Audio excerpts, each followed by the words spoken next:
set of these samples that do something interesting. So this is found rather than treating a program as a stream of octets, which Miller et al. Did during their early work on fuzzing, or simple data blocks. I treat them as a set of elements from the set of source code lines or basic execution blocks from the program to be tested. So now all I have to do is calculate the cardinality of this large corpus, and then find the smallest subcollection so that the union of those inputs still has the same cardinality. This is an NP hard problem, but I don't really need it to be optimal or complete. It just has to be a simple approximation, which is trivial to do. There have been numerous algorithms published that do this. It's not that difficult. So my initial results were pretty encouraging. I was able to find lots of bugs and break some high-profile software that other people had already tried to fuzz and hadn't found anything.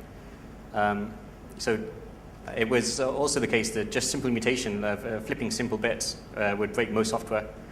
As I explored nearby error path to this, as each image was interesting, it touched some code that another image didn't. Just flipping random bits would hit nearby error paths that hadn't been touched for a while, and this would often expose some interesting software that could break pretty easily. So another interesting fact was that if I generated a corpus using something like libpng or libjpeg or something like that, as I touched all the error paths in this program and tried it on another implementation, such as if I used libpng and then tried to decode the PNGs with Microsoft's GDI, then program B would break without any modification at all. This would be because program A had some error check in it that the other program didn't, and once I hit that code, things would go wrong. So using a combination of Corpus Distillation and Flair, which is another fuzz framework that I'll talk about, produced yet more breakage, and we were able to cut the time to use Flair, which is quite a manual process at the moment, and without requiring the overhead of constraint solving. So yeah, this proved to be a useful way of proving that all the cases and errors handled in one program were also handled in another. So I'd use an open source library and then try that against Microsoft's library and then see which one of those broke. So if Microsoft didn't include a check for any of the checks that were in libpng, then I'd find it and it would break. So in multiple cases, we were able to break a new implementation just by trying test cases that hit the checks in one implementation. So if they hadn't considered this case, then that would just crash straight away.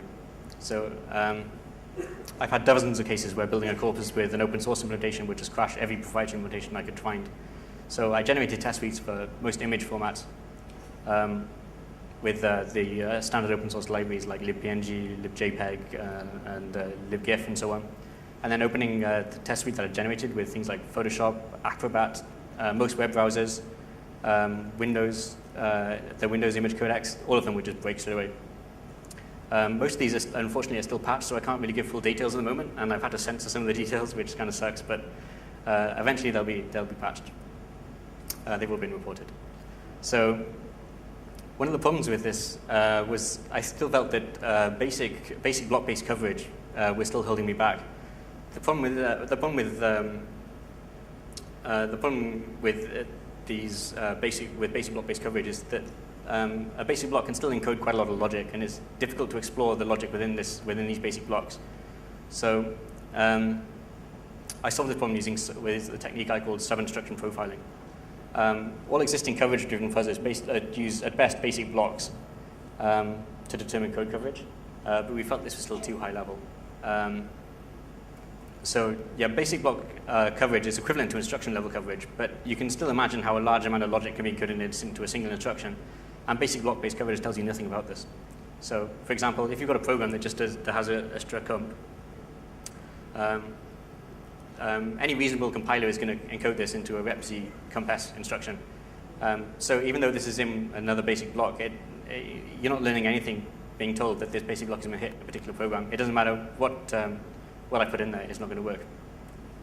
So yeah, most compilers are going to optimize this into a branchless subroutine. And then, so basic block-based coverage is telling me nothing. All I would basically know that a string was compared. I don't know what the string, how close the string was to the original string or anything like that. So the basic block-based coverage is hiding a large amount of program logic. Feedback-driven fuzzers that use basic block execution, which is essentially all of them, are never likely to proceed past a check like this. They just basically don't know, they don't have any feedback about how far they're progressing into the comparison. So unless you pre-populate or seed your fuzzer with some of these strings or some of this logic to bypass a check, you're just never going to hit it, basically. It's going to be impossible. And you can imagine the same thing with simple integer comparisons. Like any compiler is going to turn this into a 32-bit comparison. But unless you've got this constant, or your program knows how to make, your fuzzer knows how to pass this check, it's just not going to happen. So yeah, even simple arithmetic operations can be hiding significant program logic, and a basic block-based coverage is not going to tell you anything about this. So sub-instruction profiling is my solution to this. So I solved this problem by using DBI to instrument these routines. So using pin, this is relatively easy, which is what my current implementation is written in. Pin will let you know when you've encountered a new basic block that hasn't been hit before, and then you can examine the basic block and install some instrumentation data. So basically, I take the existing code coverage score based on basic blocks, and then I add onto that a new deep coverage score, which looks deeper into the instructions and assigns a coverage score based on how deep, for example, you got into a comparison, or how deep you got into a string comparison, or things like this. So considering the first example, you can improve the feedback of that simply by installing some instrumentation data that compares the value of ECX before and after the comparison. This way you can see how far into the comparison you got before the operation gave up. I can improve my understanding of the 32-bit immediate comparison by breaking that into 32-bit sized chunks, and then I can assign a score based on how deep into that comparison I got before an incorrect bit was encountered. So this has proven to be pretty useful. Because, as I mentioned, I've tested PNG decoders. As I'm sure most people know, PNG includes a CRC on each chunk of image data. In several cases, I found that you can't hit a bug unless the PNG matches. So your only options are really if it's proprietary, is to reverse engineer it, find the location of the comparisons and patch them out. Or you can use this sub-instruction technique, which can essentially fuzz its way through these. So if I encounter this problem, I can break the CRC32 into bit-sized manageable chunks. So originally I thought that using Hamming distance was probably the best idea, but it turned out that this was easily susceptible to local minima, and it would just reach like 8 bits correct, and then it would never get past that. So it turned out the better solution was just do, perhaps the obvious solution is just counting correct bits starting from the MSB until an incorrect bit is accounted, and that's your coverage score for this instruction. Now I can use this feedback in this instrumented comparison to let the fuzzer know how deep it's getting, and now it knows when it's reached a new bit that it should start trying to find more based on this, and then continue until it's reached past it. And this way I was able to reconstruct CRC32s without any knowledge of the CRC32 algorithm or any understanding of what I'm doing. It's not important. I just have to know that I'm getting deeper into this comparison than I was previously.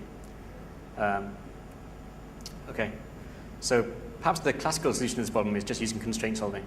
And people have implemented this, including fuzzgrind, which is based on Flare, which is our project, and Sage, which is Microsoft Research. They use constraint solving to try and work out whenever they hit a point, how do they reach this by going back through the code path and working out how to get there, or seeing the future code paths and working out how to get there. It's a very nice and elegant solution, but the problem is that it's very slow. Most implementations sometimes give up after a certain amount of time, and it's just it turns out that even though it's very elegant and nice and perhaps the correct computer science solution, it just isn't very practical in my experience. And I found that I can get similar results with better performance just using stochastic hill climbing and this sub-instruction profiling technique. So basically I try to get deeper and deeper coverage into it, and whenever I reach a new bit, whenever I get a new correct bit or correct byte correct, I just restart the process and start hill climbing again, which is reasonably easy to